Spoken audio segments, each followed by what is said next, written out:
Well, hello and welcome to The Thinking Knight. We have another episode of John versus Vince. And this one is particularly interesting in that both are playing a relatively new opening.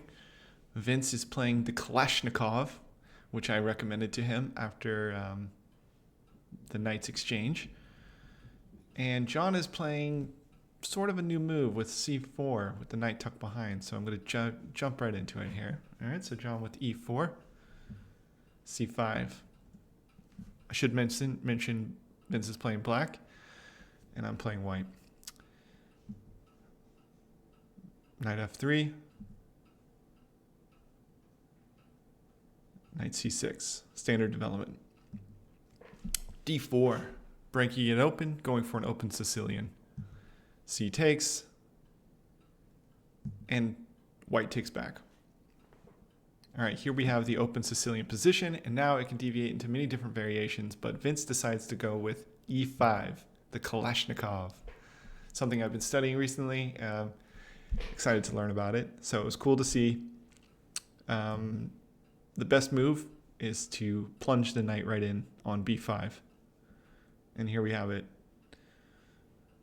And Vincent's response, D5. Or D6, excuse me. This is the best response. And we'll continue on. C4. So anchoring that middle position, you can see now that white is going for the clamp on the middle here. C4 and E4 guard that D5 square. Key square that we will be fighting over for in this game. A6. Vincent's kicking the knight back. And white repeats or drops back the knight to c3. All right, the game continues with knight f6. Now this does open up a pin early on. John could play, or white could play, bishop to g5, pinning the knight against the queen. But he didn't opt to go there, or I didn't. So we'll continue the game as it occurred, which goes, nope, sorry, knight to a3. All right, so it seems a little bit weird. Knights on the edge of the board, knights on the rim are dim, but you'll see in just a few moves, that knight jumps right back into the game. Bishop e7. Protecting against that pin. This was sort of the reason why I decided not to go for bishop g5, is that I knew Vince would just break the pin. The bishop belongs on e7, or he could even go for something like g6 and then bishop fianchettoed, protecting this e5 pawn, which actually, with some interesting sacrifices in the game, could be a legitimate strategy if he wants to explore that in the future. Pretty cool. All right. Like I said, the knight jumps back into c2. Back at it. Castles. John develops the knight to e2. The other option is to develop the knight here to d3, but it seemed premature. The knight guards e4. This pawn on c4 is already protected by the bishop, so it felt like maybe there's more potential here, and that's why I decided to go with e2 here. Next move, b6. Okay, putting a little bit of pressure here. This is the best spot for the white bishop. Okay, bishop, dark squared bishop to e3. It does open up this threat, but as we can see, Vince decides to show some reservation and just continue development. This is a great square for the rook. It just eyes this entire c file, so when things open up, it's perfect. All right, John castles, great move. And we have Vincent's first mistake. Knight a7, you can see by the arrow here, completely vulnerable knight. John could take, and it does work.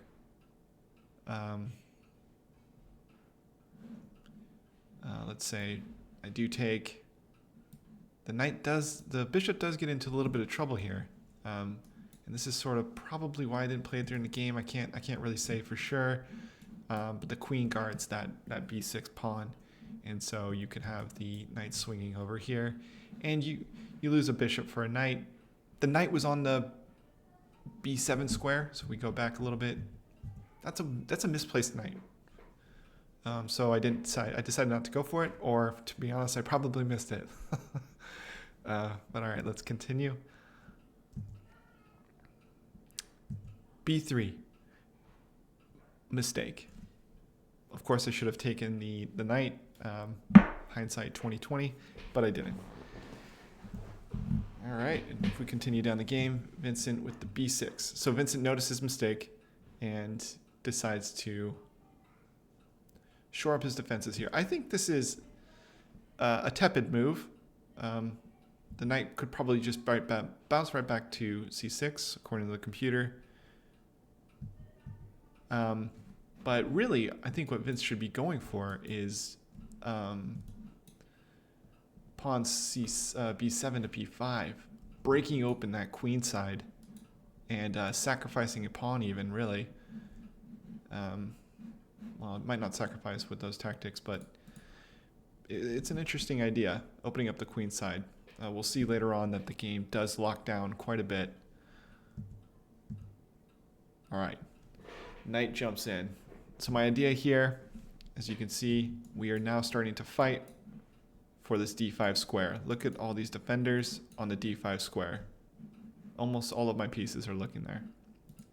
And if we see Vincent's, it's he's got 1, 2. So white is controlling the d5 square, and there are no other pawns protecting it. That's why this open Sicilian. It's nice to fight for this square for white. We'll continue on. All right, kicking the knight away. It's an all right move. Sort of pushes me into what I was already going to do, which I thought was okay. I'll take it. Thanks for inviting me into my own position. This cannot stand. This knight dominates the board. Whoops, excuse me. You can see here, the knight just controls everything. Beautiful, beautiful knight. Look at that control over the board. So that can't stand, and black decides to take. Knight takes, and knight takes back. The computer seems to disagree with my move here. For 0.4 more points, I should have actually taken back with the e-pawn. And this pushes back the bishop, clamping down on available squares for black. And then f4, breaking open with f4, wow. And that works, actually, because he cannot advance here. I would just take back. So if he does take, I just take back here, and actually a lot of pressure here starting to build up. My f-file opens up, and the queen side is completely locked down with these pawns. So in hindsight, yes, I definitely probably should have taken there. All right, but it didn't happen, and we'll go back to the main game. Knight takes. So we had knight, black takes back with the knight, white takes back with the knight as well, and e takes d5. And we have a similar pawn structure, but we can see here that black still has that center, that nice center that you so often see in the Kalashnikov. All right, so we'll continue on. Queen d5 is a recommended move. Interesting. This is almost half a point better. If we can explore this option, hoping for bishop g5. Bishop g4. This attacks the rook. We can see here in exchange. So adding pressure. Bishop takes. Bishop takes. Oh, and then equal threat. The bishop escapes and finds itself attacking there. All right, well, that's an interesting line, but it didn't happen in the game. So we'll continue down what really happened. F5. Okay, so this is when it got a little bit scary. White is still up a clear pawn. But Vince is now steamrolling these pawns down the board. And it's starting to look scary. It's starting to look scary for white. But it looks like he might be in control here. F3. So I thought, okay, this pawn is going to drop down. I need to get a little square, a little oomph for my bishop, and who could possibly reroute to wrong arrow to h4. And as we see, that's what happens. Black decides to contest that move with bishop h4. That was thwarted by g3, and Black retreats back to g5, which seems like a mistake, because the next move, well, not the next move, but soon enough, what White's doing here is just lifting up that king, so now we could potentially reroute to the h-file. So Vincent's next move, rook f6. Computer's showing this as a mistake. It's now 3.4 points in favor of white. h4. And now this is a scary move. Bishop only has one square. He's now blocked in his bishop. And bishop h6. So I must now prevent him from taking. So the next move is pushing with hopes of forking both pieces. g5. I think this was forced. Rook h1. No need to take right away. If he takes, I could have taken back with the bishop, and the bishop stares down this diagonal. So rook h1, just preparing for added pressure on the h-file against his king. Okay, so the rook steps out from the f-file and moves to the h-file. He's now eyeing down here. Not bad. Ideas of h5 or just takes, opening it up. And bishop g3. Beautiful move. Now there's added pressure against this pawn once this rook decides to drop back. Rook g7. And now, as you can see, this is starting to look pretty juicy here, right? As soon as I take this pawn, Black's in trouble.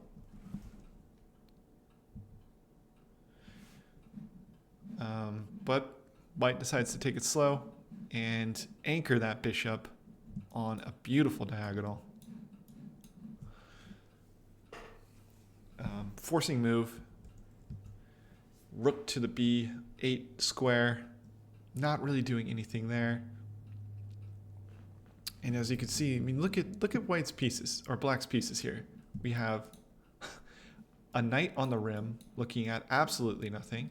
Can only go here.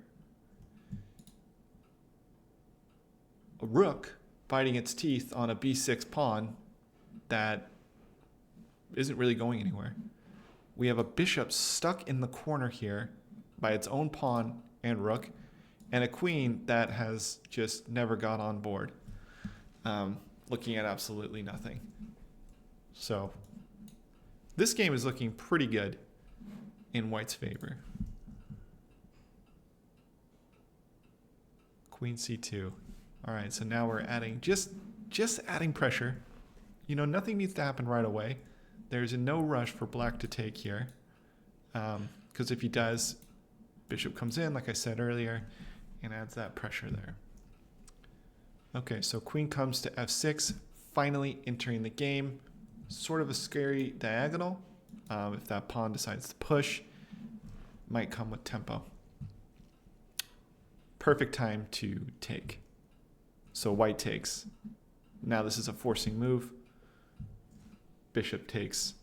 And here we can see it coming to life.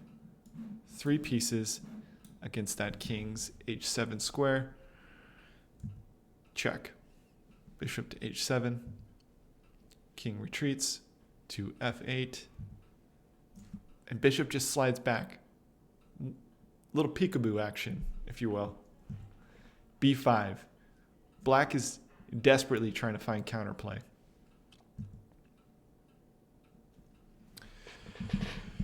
So the tactic here, I will say, was a little bit calculated. I'm a little bit proud of this. So rook h8. Okay, this leaves the rook hanging on the b8 square. So the only move is to defend. But what we've done here now is we've removed the defender of the knight. And that bishop is looking down at that knight. So good forcing moves. Rook takes g8. King takes. Bishop takes with the threat to the rook. Another peekaboo action, a little sniper action. I love bishops. And this is where we see black make, I think, a good attempt at coming back into the game. e4. Opening up that diagonal for attacking the rook. So what do? We dive right in. We don't care. Great move. Just going in. Take my rook. It doesn't matter. Queen a1. Check. Queen e6. Check. So we can see here. The queen a little bit off on the side of the board. There are no checks. The king is perfectly protected. He can't come here. It's looking pretty good. Rook f7. This move is forced. Bishop g6, adding pressure. Now the queen comes back. This is forced. All of this is forced. Bishop takes with a check. Queen takes f7. And white snags a pawn. So now we have a passed pawn that can promote. All right. b5 takes c4. Pawn takes back. Bishop drops back to attack the queen. And I decided to go through with the exchange of queens. With all of these pawns, white stands to win this endgame. Probably could have done it a little bit better on the tactic before, but as we can see, queens come off. Bishop attacks the pawn on a5. Pawn pushes. White pushes the c pawn. And the king enters the game, threatening the e pawn. And this is the big move here. Oh, bad arrow. Bishop takes f4. And then these pawns are just rolling. Bishop takes c5. Bishop takes f4.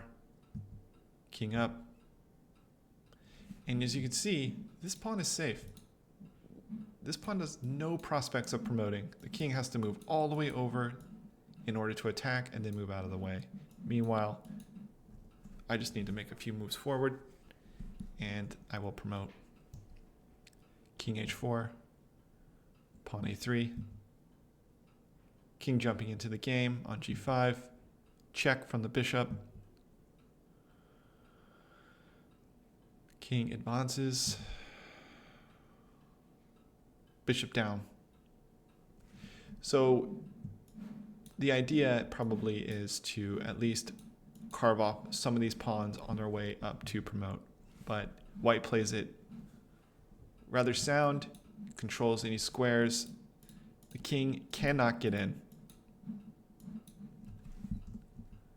And bishop c3. This is a waiting move, and these pawns are just rolling down the board. This is an important move as it will back up the f6 advance. So if bishop does take, the g pawn takes back with a check, and the king cannot advance. And black resigns. So there you have it, the Kalashnikov, played by Vince. For the first time ever, I will admit. So it was the first time he played that structure, so I think he did a pretty good job getting a good opening. But I had studied a little bit on the opening for white. Let me just go back to the main position here. It was a good slow play game. Good game to my opponent. Thanks for watching.